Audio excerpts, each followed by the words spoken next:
What's up, agents, and welcome back to another Division video where today we're going to talk all about retaliation and drop rate so that you've got all the information you need to farm them blueprints. Don't forget to like, share, comment and subscribe, and let's get straight into it. Right, so first of all, I just want to say a huge thank you to everybody that wanted a DJTICKLE arm patch. I am on limited numbers for codes. I only got 500 initial and I'm getting very low. I've just been absolutely overwhelmed by the response of the amount of people that wanted one. Be assured though, I have got more codes coming, so I'm going to slowly drip feed the ones that I've got left. I will try and get as many of them to as many people as I possibly can in DMs, in my Discord, when I'm on live and things like that. But as soon as I get some more in, I will be distributing them to everyone that doesn't get one in the first round. So with all that said though, let's get straight on and look at retaliation. So these are the blueprints that you can get, just so you know very quickly how it works if you don't already. The True Sons, Outcasts and Hyenas, if you're in a retaliation against them and you get a kill squad, the same as you do with the Cleaners and the Rikers, you get a chance to get a blueprint, which is very dependent on the difficulty you are doing the retaliation. But also with the True Sons, Outcasts and Hyenas, there are also a chance at the end to get a completion blueprint. That's not the same for the Rikers and the Cleaners because they're in Brooklyn on a smaller map, but so they don't get the completion blueprints. But you might be wondering, is it worth doing it on heroic? Is it worth doing it on challenging? And so on and so on and so on, especially if you're not playing in a group. The game mode currently is, unlike the rest of the game, I think it's balanced extremely easy in a 4-man group. Very often in a 4-man group, I've had 20 minutes left, whereas solo, you can be absolutely down to the seconds, depending on how difficult the mode has been for you at that time, and if you've got caught on being crept up on, if you've died, and and so on and so on and so on. Whereas in the game, normally, 4-player content tends to be a little bit more overwhelming than what single, duo or trio does, which I thought was a little bit strange. But let's get down to the nitty-gritty and the full information. So first of all, big shout out to Dognuts over in my Discord, who sent me this information probably the first day that Retaliation came out, if not the day before. So big shout out to him for that. And basically he gave me all the percentages which he got from various places. I'll let you, figure out that in however you want to figure that out.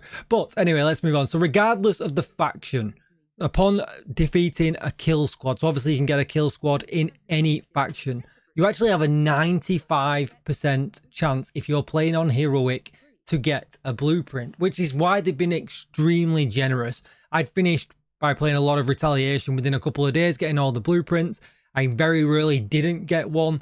The drop rate is extremely high. It felt extremely high, and I think that's actually pretty good. I think, I think people's time is valuable, and I think this actually does reflect that these drop rates really do reflect that they honor, or they're starting to think along that way. We've had expertise and things like that in the past, and Descent, where the grind has been pretty horrible for people who especially are casual players. I think this one actually reflects a more casual experience and, rewards people no matter what kind of player you are. But I'm definitely interested to know what you think down below in the comments. Do you think they've gone too easy this time? Do you think there should be a middle ground? As always, let me know what you think. But heroic difficulty for a kill squad is 95%. And then if you drop that down to challenging, you're only actually losing 5%. It's actually still 90%, which I think is really good. Challenging suits a lot of newer players. It suits a lot of people who just want to chill on the couch and don't really want the added pressure of heroic. Just want to enjoy what they're doing, trying the builds out and things like that. And you still get a 90% drop rate chance, which I think is really nice. Then it does drop down a little bit, quite significantly, down to 60% for hard difficulty.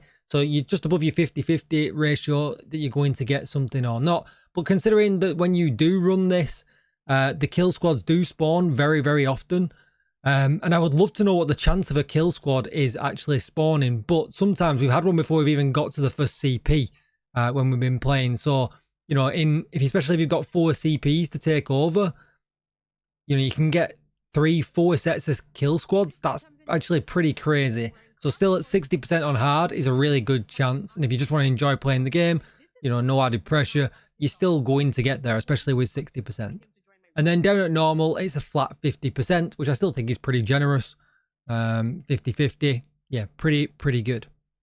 So then only available now for the True Sons, Hyenas and the Outcasts are obviously the completion blueprints, which obviously you can see there is 12 of. If you're on Heroic, that is a 50-50 chance, which again I think is pretty good. It does drop down quite considerably though with these ones. So on challenging we go down to 35. On hard we go all the way down to 10. And on normal, we go all the way down to 5. So pretty unlikely that you're going to see anything on normal and hard. Challenging a little bit more, and heroic, that 50-50. Which is, yeah, pretty interesting. Pretty interesting. And then we've got the retaliation materials, which are obviously faction specific as well. Which you've got to think about, because then you need them for doing the crafting, or if you want to exchange them. And things like that to buy the boxes and stuff like that.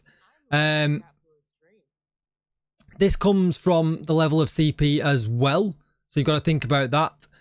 But for the 5 possible groups of retaliation materials that there are, the highest do come from heroic, which is obviously going to be CP4.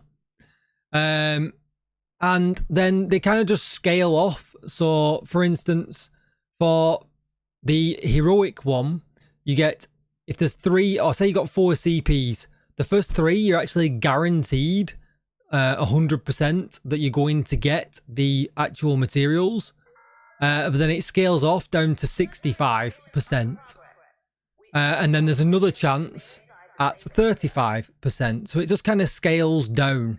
So you get 5 chances to get these retaliation materials throughout your run. And then if it's on heroic, the CP4s for instance, you get 300% ones, then down at 65% one, and then down at 35% one. And then if you drop that down to level 3 CPs, which is obviously challenging CPs, you get 200% guaranteed, a 75%, a 49%, and then a 26%. Then you got drop down to hard for level 2 CPs, you get 100% for the first one, then 50%, then 50%, then 33%, and then 18%. And then for level 1 CPs, which is normal, 100%, 34%, 34%, 22%, and then 12%. So that's obviously why you get much more of the material running it on heroic, because again, it's super generous up at the top end. And then when you get down to challenging, it's still pretty generous. But then obviously for hard and normal, although it is pretty good, and you still have a chance of getting them, it's going to take you a little bit longer to grind it out. But especially it does give newer players time to get this stuff. You know, they've got a really good chance still of being able to pick up a blueprint that they need for an exotic and then be able to craft it. It really, I feel like none of these drop rates exclude any kind of player, which I think hits the nail on the head. Now, if we're going to talk about retaliation's issues, we're obviously going to touch on the fact that there is no matchmaking for it currently. There is no call for help for it currently. And that's obviously because really, when you think about it at the moment, there's no pre-get-together state for it, is there? So if you went into conflict, it matchmakes you and it makes the groups. And, you know, you get the little loading screen where it shows the teams and things like that. With this, there just isn't. If you load into the game mode, you're instantly on the minutes. You know, you've got to get going. So you can't kind of get in there and then, you know, call for help, because essentially you're wasting time. You know, and although you can invite people in, you know, halfway through, 75% way through and things like that, I'm not quite sure that's intended, because that person comes in and they still get the rewards. So they won't get any rewards for kill squads that you've killed before they come in, but anything that they do, you know, towards the end, they get all of the end rewards, and they get the kill squad rewards as well. Obviously, depending on what they've done with you within that session. So I'm not sure if that's intended, but it's not restricted in that way. So maybe that is just the idea that, you know, if you need some help, you can pull a person in and they can help you out. Or, yeah, it's just generally, you know, shout outs or anything like that. Who wants to do retaliation? Maybe that's just the way it's always going to be. I think it likely is that there will be no matchmaking for this. But I do expect that they might add it to this section here. So they might add it to this so that you can at least group up in the game beforehand. I think that would make a lot of sense, just like you can with Descent, and just like you can with Summit and things like that.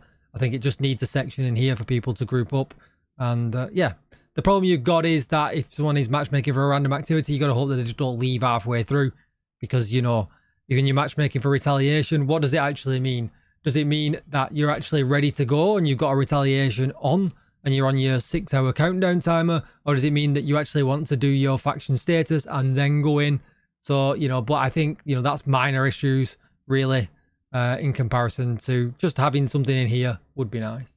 But as always, let me know what you think in the comments down below. I really hope that more gets added to Retaliation. I think it kind of got hinted that this is not the end for it. Legendary would be amazing, although I'm not sure we might get that. But obviously seeing Black Tusk and White Tusk in there, that would be a really nice addition. We saw in the PTS that there was materials for the Black Tusk. We've mentioned this before, but whether that was just in testing or whether that is something to come, who knows. And as always, with all of this kind of information, just be aware that these percentages are always subject to change. They might have already changed already. You know, anything that comes from within the game files and things like that is always subject to change.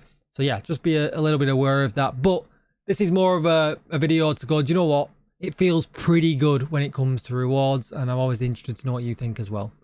Thank you for watching. Let me know what you think in the comments down below.